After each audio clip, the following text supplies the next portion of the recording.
Thank you all for joining us today for this webinar on policing in the age of AI, the benefits, risks, and need for transparency around law enforcement use of AI. I'm Katie Kinsey. I'm the Chief of Staff and Tech Policy Counsel at the Policing Project. The Policing Project, if you don't know us, but somehow made it here, is a nonprofit, nonpartisan center housed at New York University Law School. And our mission is to partner with communities and policymakers to promote transparency, equity, and democratic accountability in policing. The use of emerging technology by police has been a major focus of our work for a number of years now. And our work in this area is really dedicated to developing sound governance tools and resources to ensure that police use of technology is actually promoting public safety while still protecting our fundamental rights. So just a little bit of housekeeping, and then I'll give you the roadmap for what we're going to discuss today. So as you can see, this webinar is being recorded. And we are offering the webinar for 1 CLE credit for both new and experienced attorneys in New York. I will announce that CLE code at a secret time later in the webinar, so stay tuned for that. You do need to capture the code during the webinar. We can't email it to you after, so please do stay tuned. Okay, so what will we be discussing today? I'm going to start with a brief overview of the landscape of current law enforcement use of AI and do a little table setting on this transparency issue that we reference in the title. And then I'm going to turn it over to my two expert panelists who I'm really thrilled to have with me today. We have Dan Clark, who is the Chief Deputy for the Mainstream Criminal Division of the King County Prosecutor's Office, which is in Seattle, Washington. And then we have Walter Katz, who's the Director of Policy at the Innocence Project, one of the leading wrongful conviction advocacy organizations in the country. Many of you probably familiar with their work. They're going to share their perspectives on law enforcement use of AI from their deep and different experience in the criminal justice system.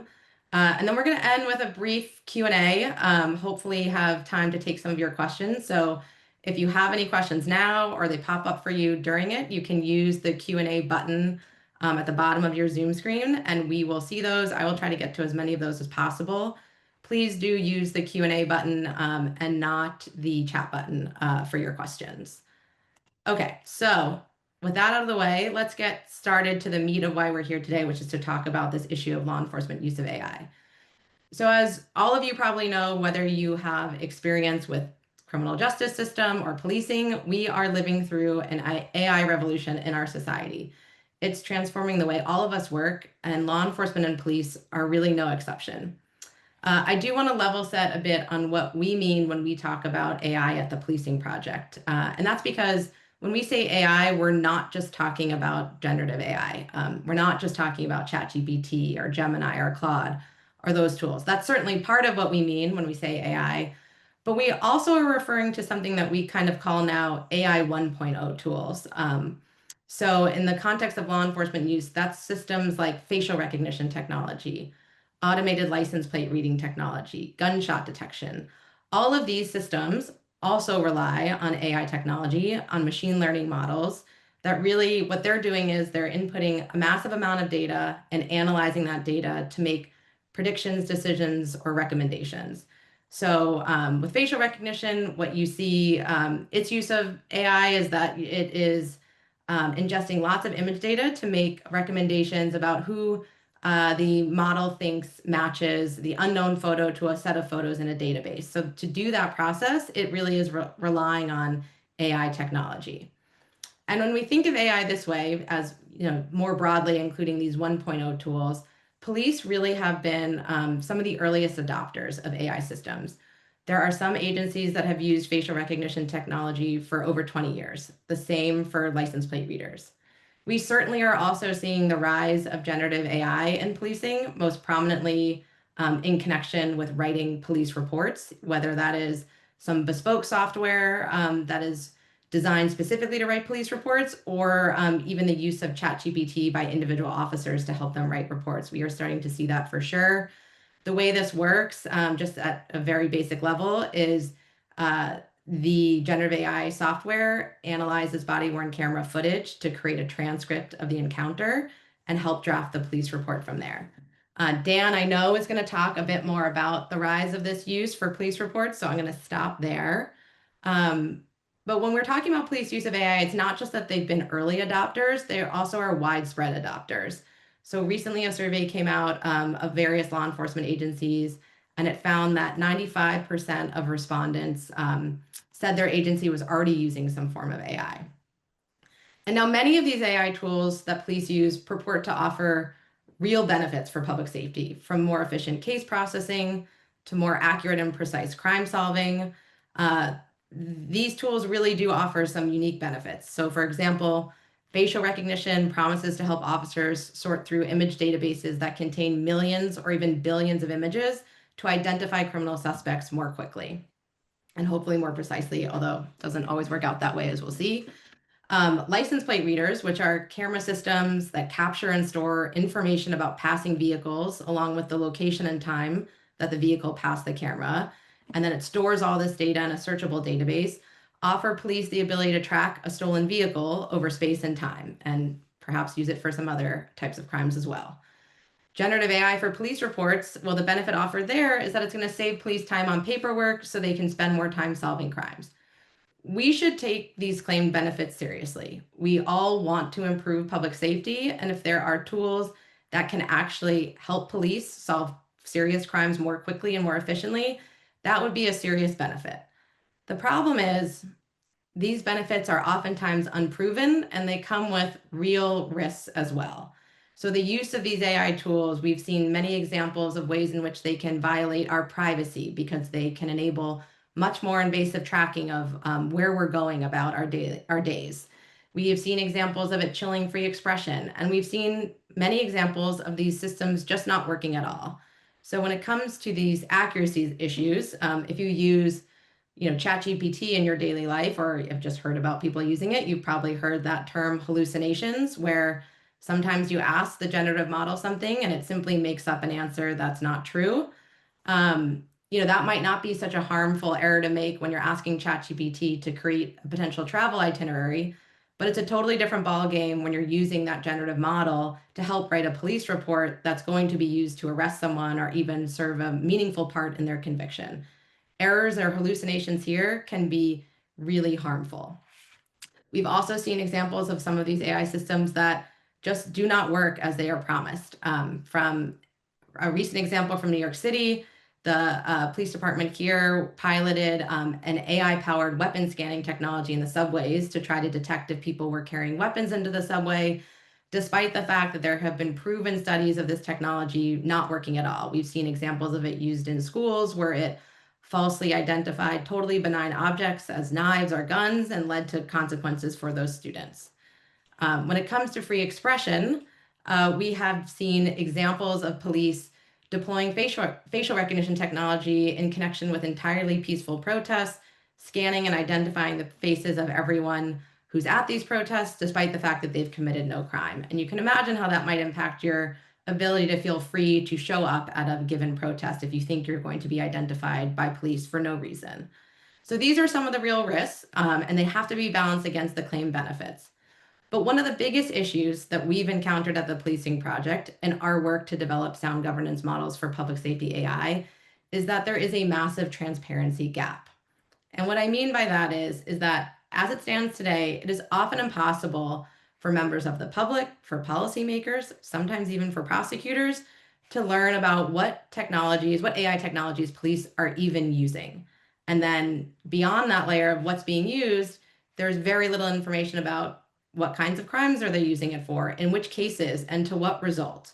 So there are these huge information gaps about police use of AI, and there's three major consequences as we see it from this transparency gap. For the public and policymakers, it means that it's really difficult to develop good public policy to ensure that any risks from these tools are actually being mitigated. If you don't know what police are using, you're not going to really be able to effectively regulate it. Another issue it raises for the public is just this lack of trust that it can create in policing when the public feels like police are hiding things from them. Because all too often we've seen kind of the same story play out. Police have a surveillance technology powered by AI at their disposal. They haven't disclosed the fact to the public that they have this technology, and it comes out later either because of some intrepid investigative reporting or because something went wrong. there was a false arrest, there's a conviction where it comes out eventually at trial that this tool was used. And that can really just undermine public trust in police. And without that trust, it's very hard for police to do their job effectively. Now, there's also a specific audience that suffers from this transparency gap in a really acute way, and that is criminal defendants. We have seen examples of AI tools that have been used to identify criminal defendants. Sometimes it's even the only source of probable cause for an arrest. And despite this, that use is not being disclosed to defendants, which means there's no way for them to challenge the validity of the use of that tool in their case. And this raises serious due process concerns in these individual criminal cases when they're being incriminated by tools that are not being disclosed to them. Probably something that Walter will be able to touch on a bit more later from his perspective, working for a wrongful conviction organization now. So at the Policing Project, we're tackling this transparency gap issue in the best way we know how. We've developed model legislation to require police to disclose their use of AI, both to the public and to criminal defendants, just so that we're making sure that the basic facts of law enforcement use of this advanced technology is actually being disclosed to these key audiences. So our bill, which we will drop in the chat, a link to it, requires a few things. It requires police agencies to disclose in a police report if they've used an AI tool in an investigation. Really just a box checking exercise to say, yes, we use this tool, whether it was to generate a lead or to actually identify a criminal suspect, you have to disclose that. It also requires disclosure when generative AI is used to write a police report. This is a new technology. We're not sure about its error rate. We want to know when it's being used to help write these important documents. And finally, it requires agencies to actually take an inventory of the AI tools that they're using and post it publicly, let's say on their website, just a list of the AI systems that they're using so that we start to build and close this information gap that exists. So really the goal of this statute is just to provide greater transparency to agencies so that agencies and policymakers can help develop sound policy and so that criminal defendants are ensured due process. And this is something that is not just, we're not trying to be punitive to police or law enforcement here. This transparency will help ensure that they don't have cases thrown out later on for failure to disclose material evidence. This is something we actually just saw happen in Maryland, where an appellate court there overturned a felony criminal conviction because the state had failed to disclose that it used facial recognition to identify the suspect. So that entire conviction got thrown out for this failure. So this is something that we think can also just create more assurance and more trust in the entire criminal justice process. So we've dropped that link in the chat. We're going to also drop a link to our AI policy hub, where we have lots of other resources on governance of AI tools and explainers on how these work. We are here to help you, whether you're an advocate, you're a law enforcement official, you're a lawmaker. If you want to bring some of this policy to your community, if you want to learn more about these issues, please don't hesitate to reach out to us. I'll drop my email and you can reach out to me directly. But that's enough about me and our perspective at the Policing Project. Let's get to the good stuff and turn it over to our panelists. And I'm going to start with Dan, who, as I mentioned, is the Chief Deputy for the Mainstream Criminal Division in King County, Washington. He's celebrating 29 years as a prosecutor in that office. And he also serves on a national commission of prosecutors that are addressing emerging AI issues for prosecution. So Dan, if you could start with a few kind of basic questions that I think our audience would have, which is, how is your office using AI? How are you seeing some other offices use it? And what are you seeing on the horizon for AI use for prosecutors? Yeah, good question. AI is sort of baked into a lot of things. And so, a lot of people may not even realize that they're using AI. In fact, I'm certainly no expert at it, but I know that AI is in use in a lot of different products. I would say that our office in particular has a pretty cautious approach to the use of AI as far as we know that we're using it. And that's for a couple of reasons. One is we have to make sure that we're CJIS certified, and that's the Criminal Justice Information Services. And it requires that we're keeping things, private information, private. So we're not using ChatGPT, which basically learns from information to put in our police reports and say, come up with a good closing argument for me. Because all of that information now is spread out throughout the world and is using it to train others. So we have a pretty cautious approach. And I would say in a large county like King County, you also have to make sure you're balancing your local IT, your office IT with the county IT.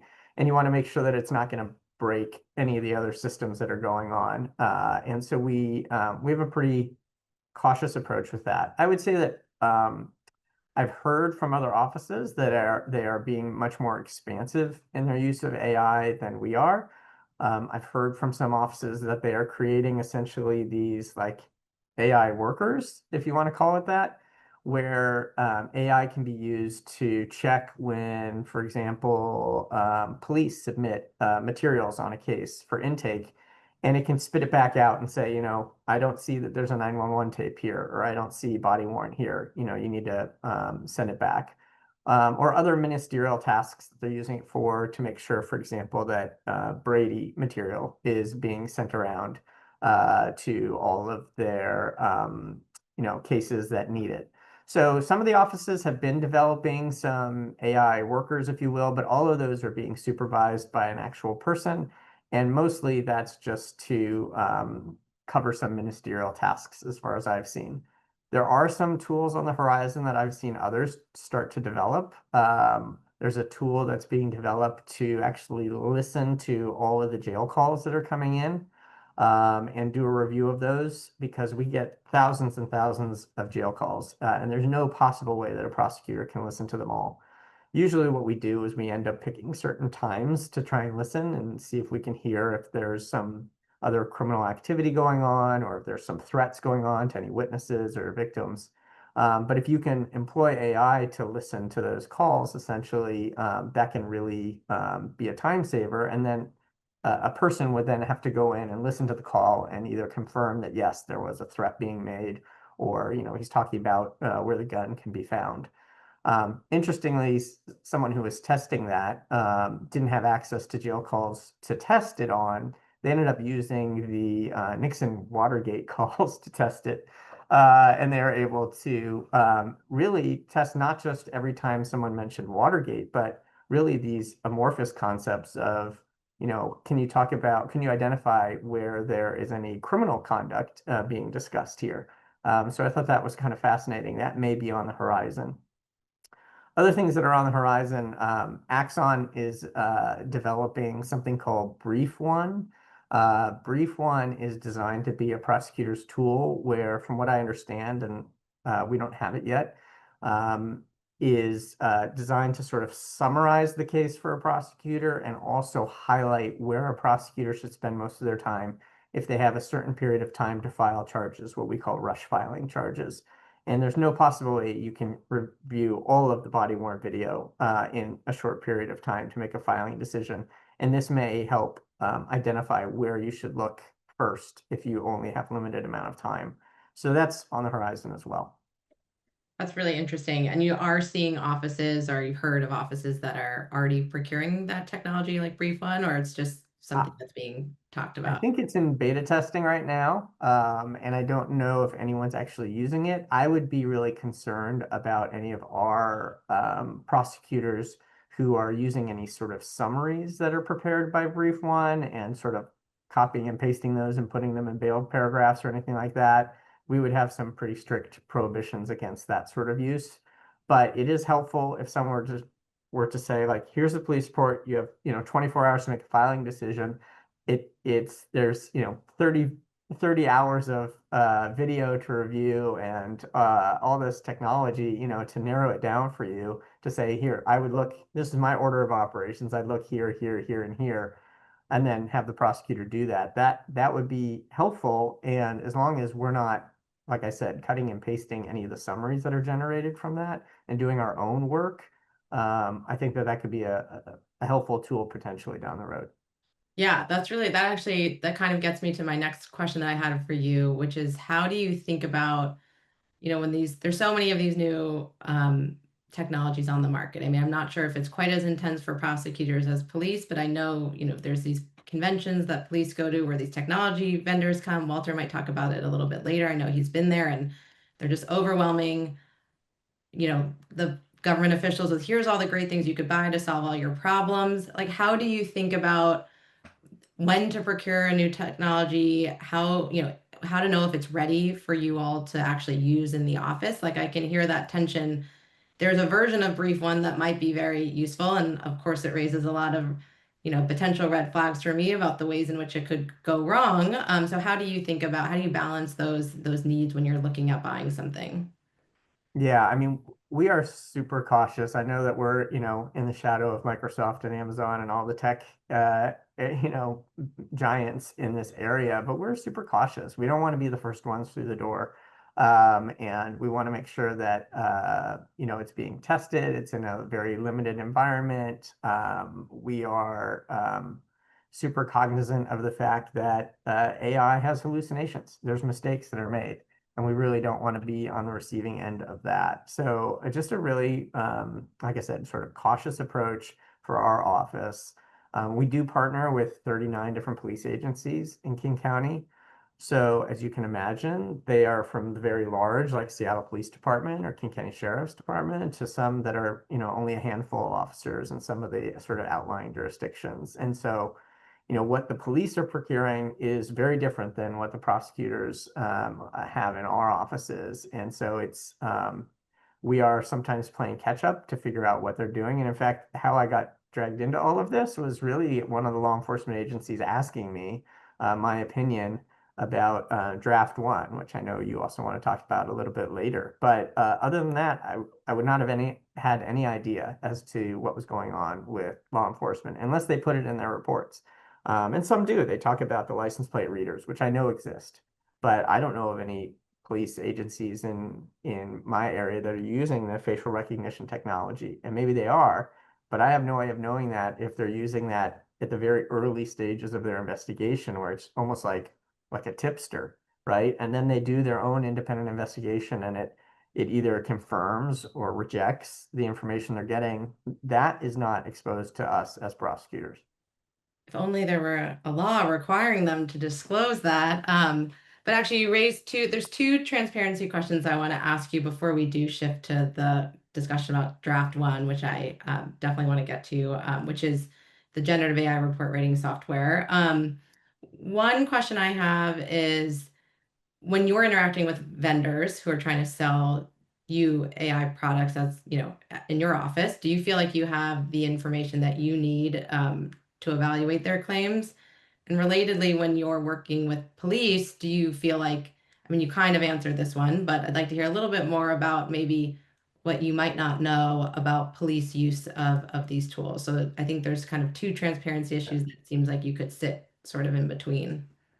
Yeah, interestingly, in my role, I don't have a lot of the vendors coming up to me. They're probably coming up to our IT teams and that sort of thing.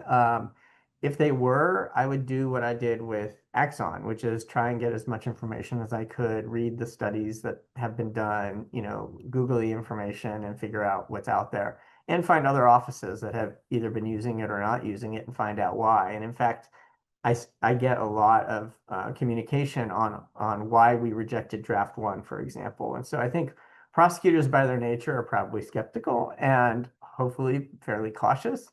At the end of the day, we want to make sure that we are prosecuting the right person and that the conviction can be upheld. And we're, cautious about how this might play out in a court. As far as law enforcement agencies, like I said, I don't know what they're all using. There hasn't been sort of, a big summit where everybody writes down all the different AI tools that they've been using for their investigations. That'd be a good summit. Sometimes it comes out, like I said, in a police report. Certainly the license plate readers we've had that for many, many years, decades in King County. But other technology is changing quickly. And like I said, it may lead to a more traditional model of investigation, and in which case, they would certainly outline the search warrants they've gotten or whatever investigative tools they've done. But I don't know if AI was used as the spark of the investigation that led to some of the other more traditional models. Right. Okay. That helps to know. I mean, not sure how helpful that feels to me in general about the state of the world, but it is helpful to understand what you're seeing from your perspective. Okay, so the last question I want to hear about from you, Dan, before we turn it over to Walter is, I think I first got to you because I read about you in a couple news articles that came out last fall, around your office's decision to reject any police reports that were created with the assistance of generative AI. And you mentioned the software Draft One, which is made by Axon, a major policing tech vendor. So could you take us through kind of what happened there, why your office decided to make that policy decision? Yeah, for sure. It actually happened really organically. One of the police agencies reached out to me and they said, "Hey, it's budget season. We're about to put in our budget request for this new technology, Draft One. Are you guys cool with it?" And I was like, "I don't know what anything that you're talking about." And I'll start by saying, like, budget issues are real, and for law enforcement, and the more officers they can put on the street, and is great. And the less time they have to spend, 3 hours writing reports is great. And I've read some pretty lousy police reports over the years, and I can tell you that, AI writes much better than many officers do. Some are great writers, but some of them not so great.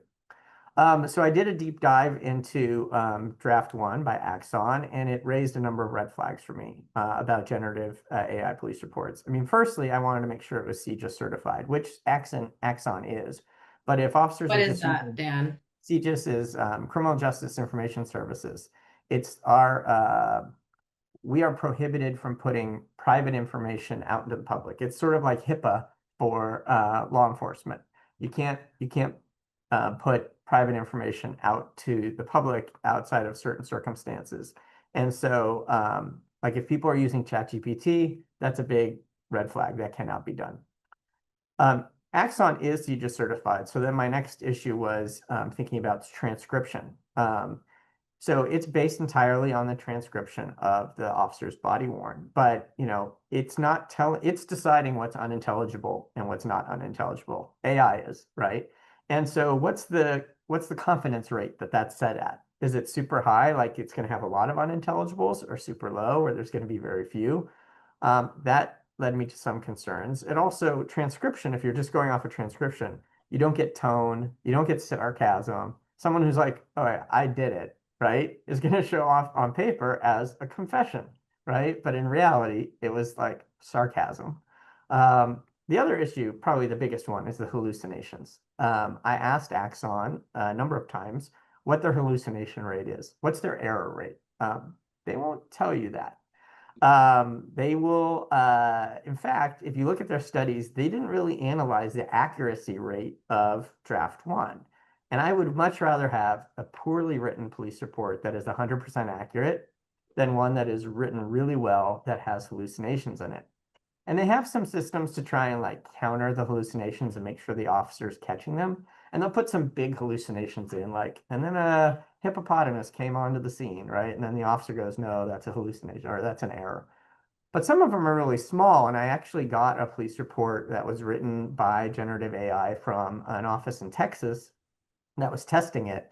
And they found that the hallucination was really small, that was easily missed. It basically detected in the police report written by AI that there was another officer who was present.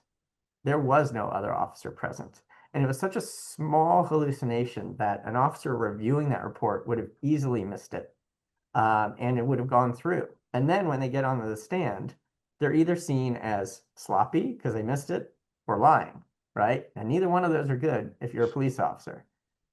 The other issue that I've found with these generative police reports is that they whitewash some of the language that's being used. They tout their neutrality and their objectivity. They take what is written and they will put it in neutral terms.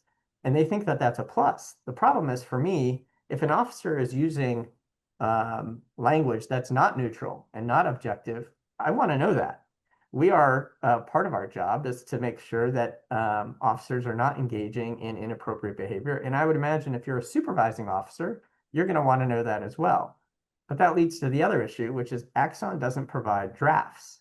It won't provide the first draft that it's sending out. So you don't know if this is an officer who makes lots of changes to the draft and certifies that it's true, or if they just kind of rubber stamp it.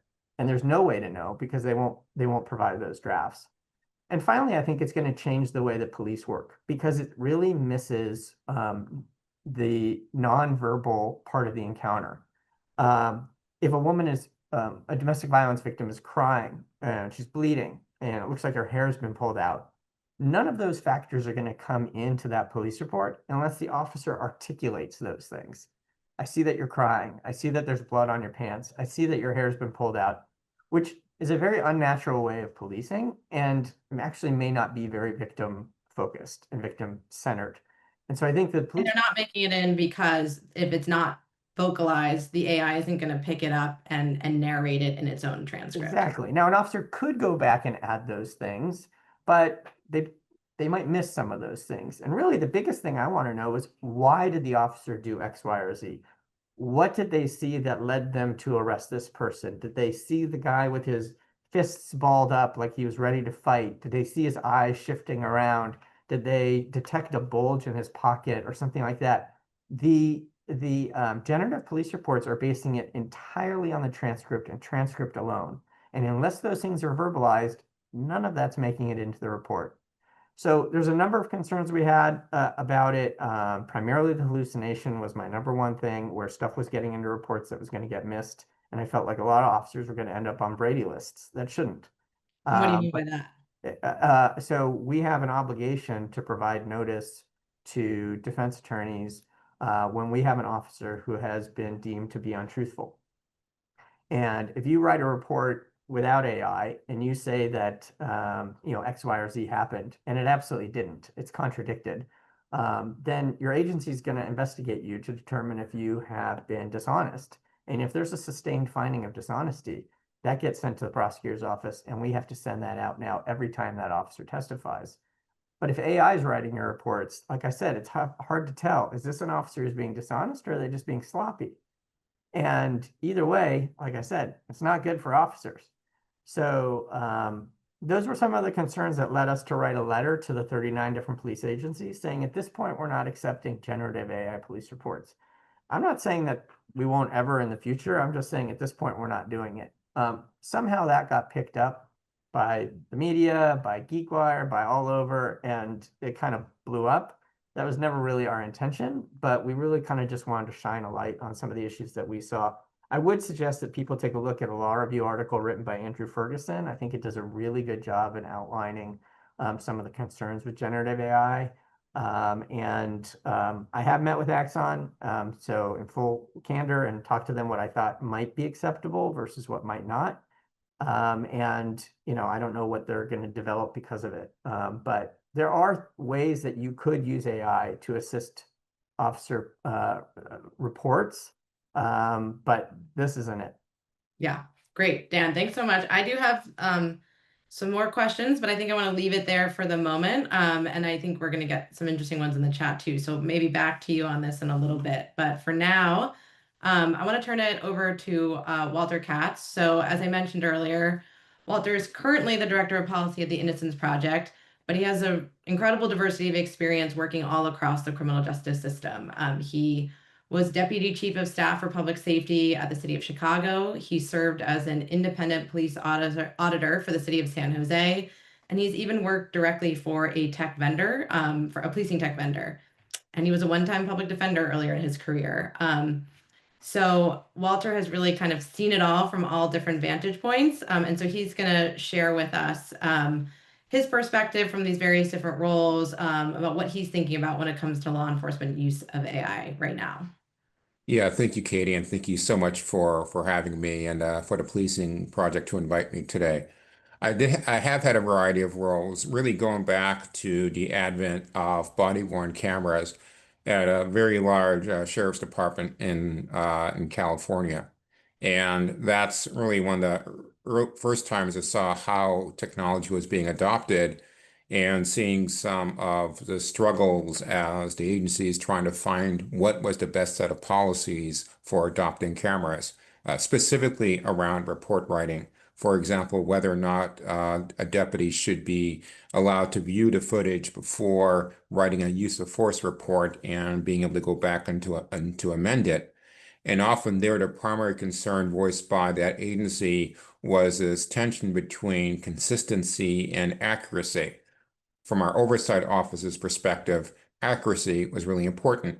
But they were very concerned about consistency, that any inconsistency between the written report and the body-worn camera footage would be viewed as perhaps the officer being dishonest. I think this is now, even in a different context now, in terms of a product like Draft One, where ostensibly there will be consistency between what's on the audio track, but that doesn't necessarily comport with either what's on the video or what happened in reality. So we have a lot of tensions now as we've moving our criminal legal system from being human-centered to being to a phase where it's AI in the loop. And the next stage would be where it's primarily AI with a human in the loop. And then, of course, almost a singularity where it's AI driven with perhaps humans touching in at some points. So that's the first place I saw it. I definitely saw the application of technology at a far rapid pace when I was in the Chicago mayor's office as the deputy chief of staff for public safety.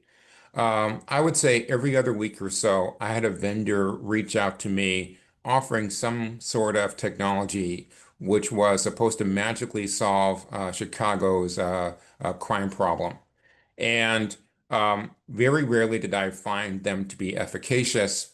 Rarely would they actually be able to point to data which actually showed that the thing that they were peddling would actually be successful, let alone have a real understanding or willingness to talk about any of the trade-offs or risks.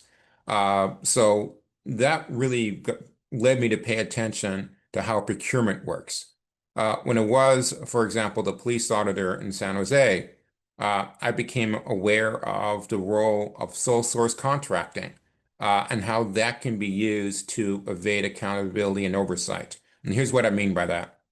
Generally, when an agency wants to adopt a technology which is expensive, they have to put it out for request for proposals or an RFP, which is a public process. And then submissions are made through bids, and there's a process to select who the vendor will be. However, there can be particular times, though, when a buyer, the city or county, can say, the thing we're trying to purchase is unique. This is the only vendor that can supply it.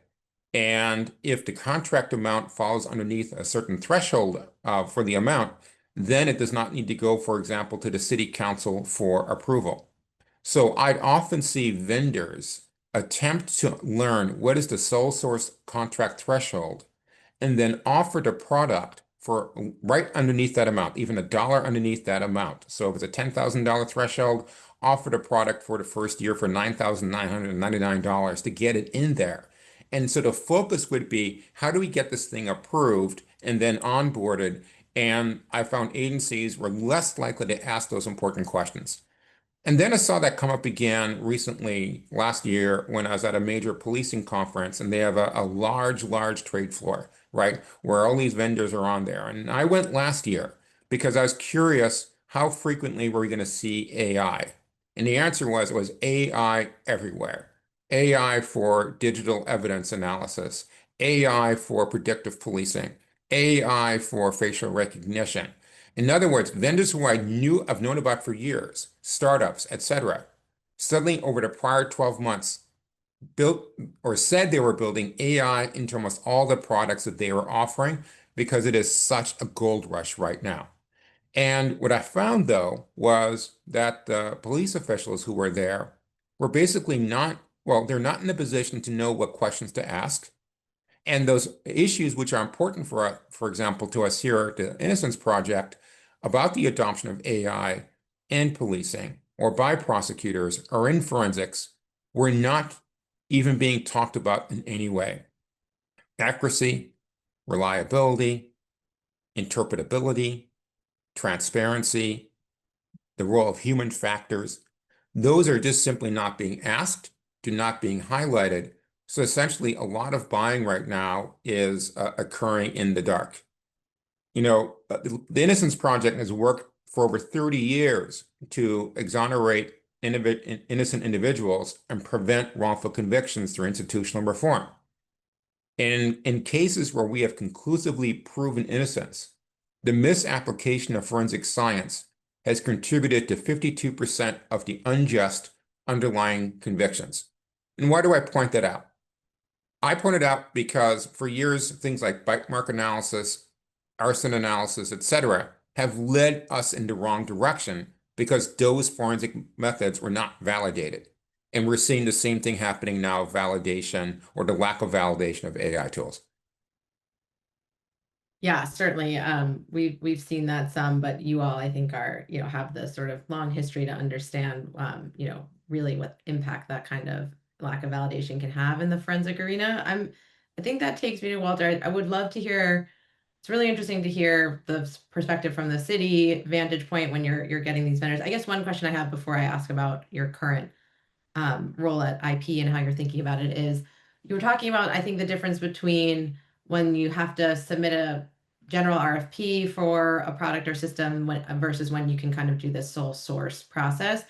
Is it fair to say that, when you are able to kind of fit it within the sole source option, you maybe don't have to withstand the same level of public scrutiny or at least the competition that you might get from different vendors who might be able to say, maybe they don't have the biggest marketing budget, but they have a better product and you're not kind of getting that if you go sole source. Yeah, well, here's what happens. The sole sourcing benefits both the buyer, which is the law enforcement agency, as well as the vendor. How purchasing and buying happens in that world looks different than I think than most people will be familiar with. The standard model is that a policing technology startup, they have some technology. It actually may or may not be vaporware, may be finished. The very first thing you tend to do is you hire a retired police chief. And that retired police chief is going to become the face of your organization as to go around talking to other agencies about this neat thing that the vendor is selling. What you want to do is you want to sell something, it's unique, it helps either solve or helps prevent crimes, and with it, you can do like magical things. So then the conversation quickly turns to, well, how can we get it done? It's in the police department's interest, at least culturally, just to get it done in-house, right? You don't want a lot of scrutiny. You don't necessarily want the mayor's office asking lots of questions. You definitely don't want city council asking lots of questions. That is just going to slow it down. So how do we avoid doing that?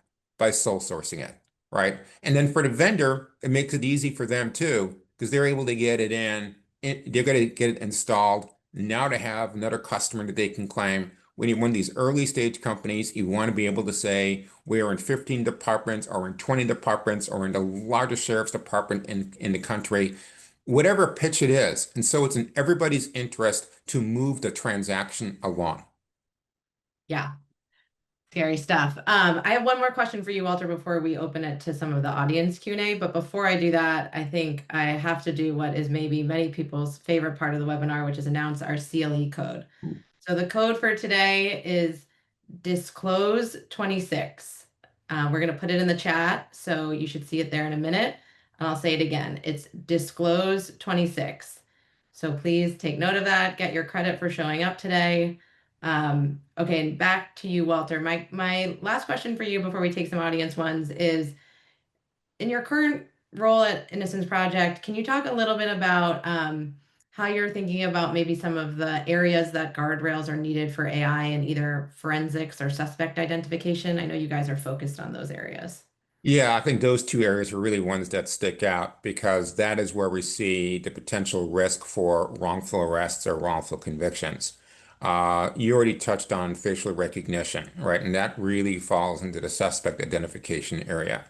Early in 2024, we wrote a piece which is on our website about the risks and dangers of facial recognition.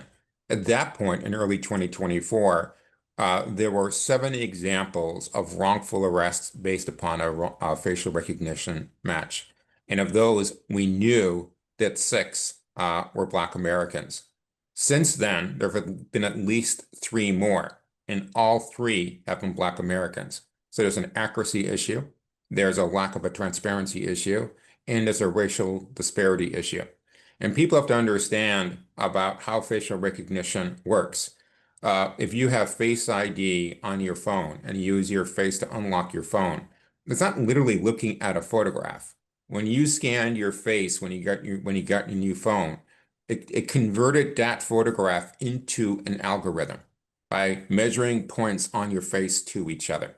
And so an FRT system, what it does, it has millions of algorithms which represent each individual photo or digital photo that it has. And then this black box system takes whatever exemplar it has from the evidence. Could be a really bad surveillance footage or maybe a really clear photo. But let's take it from a surveillance camera, and then you put that into the system, and the system comes out of a result. Interpretability means, or lack of interpretability means, you have no understanding. You have no, the human has no knowledge what the AI system did to compare that algorithm of your face to the algorithm from that surveillance footage to say that those two are the same. That's a serious concern to us. In forensic science, we're seeing similar issues. For example, the use of probabilistic DNA, which is when you have evidence, which is the mixture of two or more DNA contributors, using AI systems to try to determine the DNA, which and how many contributors does it come from, and then assessing who could be the contributors. And for example, Brandon Garrett and Cynthia Rudin in a paper I'd highly recommend on forensics and algorithms talks about that kind of danger, where a court in New York, for example, found that kind of evidence inadmissible. But I don't necessarily think that every jurisdiction is going to find that. So there's a rapid adoption and use in forensics. Are there administrative needs? Like Dan explained, such as, the 911 tape is missing from the package. Yeah, that's administrative, but using it for interpretation or for drawing conclusions, and then that risk of not having there's a human factor risk, right? I have a FRT, a facial recognition match. Will they then adequately investigate afterwards or just rely upon the machine's output? And unfortunately, what we know from the social science research is that human beings tend to defer to the machine outcome as being more accurate than the human outcome.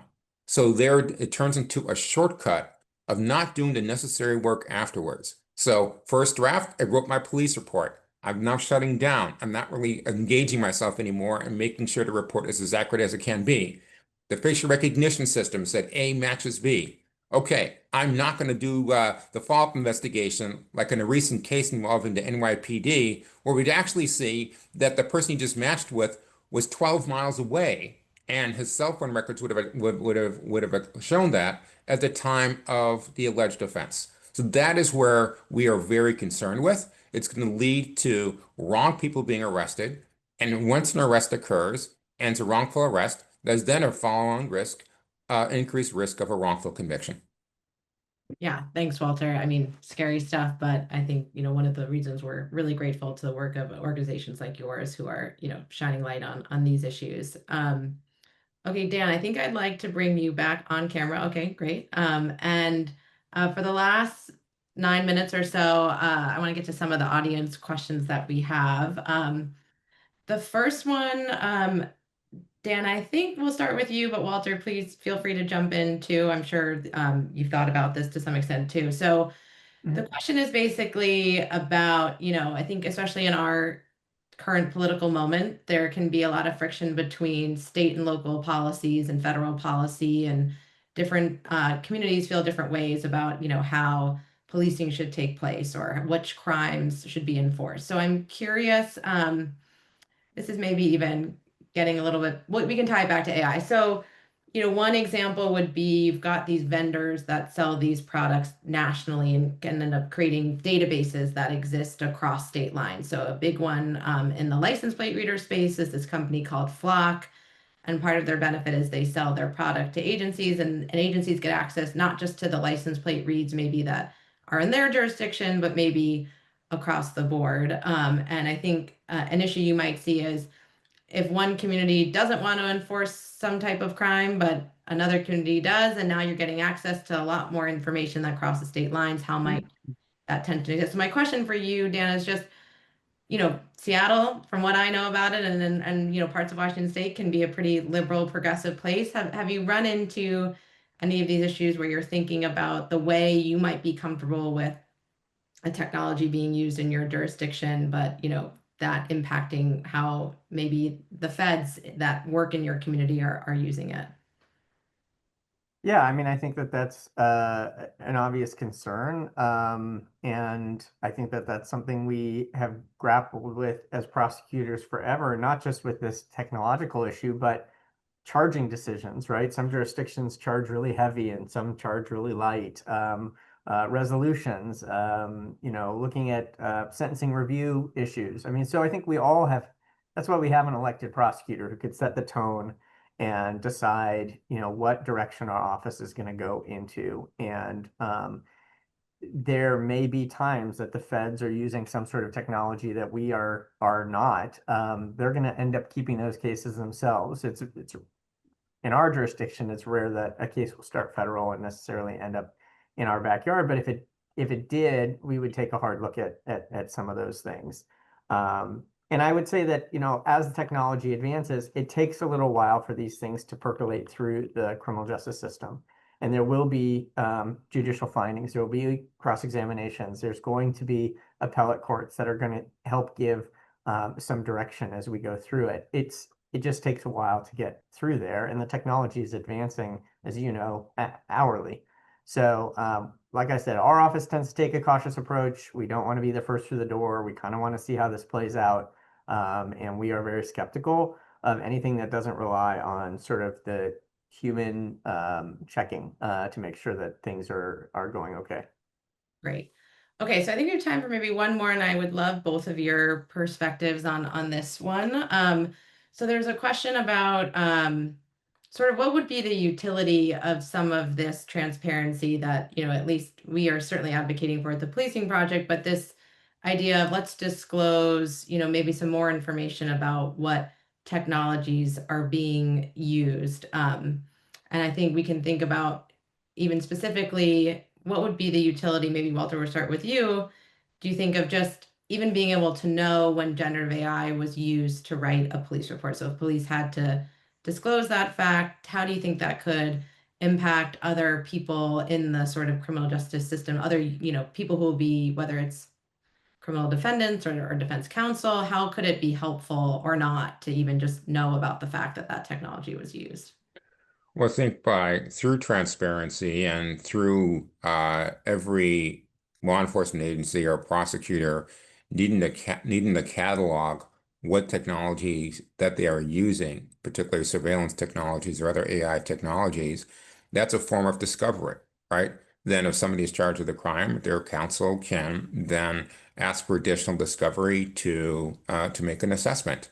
If you know, for example, that a suspect was used through some form of a facial recognition, you should be entitled to know what system was used, how was the database created, etc. The analogy I would give is, early in my career when I was a public defender and trying misdemeanors, if you had a DUI case and a breathalyzer was used, you'd know what the breathalyzer machine was. There'd be disclosure on the last time it had been certified. You would know the most recent time it received maintenance. You'd have the paper log of what occurred during the testing, when it was turned on, how long it took to warm up, when, what the amount of air was that was blown into it. We'd have all that information. So imagine, though, that you're in a world now where those kind of disclosures are not occurring. You got arrested for something somehow, and you're not being told what it is that led to that arrest. And I think so from an individual due process issue, it should be disclosed. But I also think from a civil liberties issue for the community at large, it should be disclosed. So fair questions can be asked of policymakers of what the public is buying on their behalf. Yeah. Dan, anything you want to add okay. No, I think Walter answered that well. Great. Okay, well, I will take the last few moments just to thank you both for joining me today and taking time out of your very busy schedules, and to thank everyone who attended for showing up. Please, Walter has a wealth of resources at Innocence Project. I think Dan's probably getting enough emails already about draft one, but That's okay. he's People our want to reach expert out, they now. can. So Yeah. feel free to reach out to him, and please do reach out to us at the Policing Project if you just want to learn more, if you want to work on any of these issues and bring any of these governance models to your communities. We are here for you. But thank you all for being here, and we'll see you next time.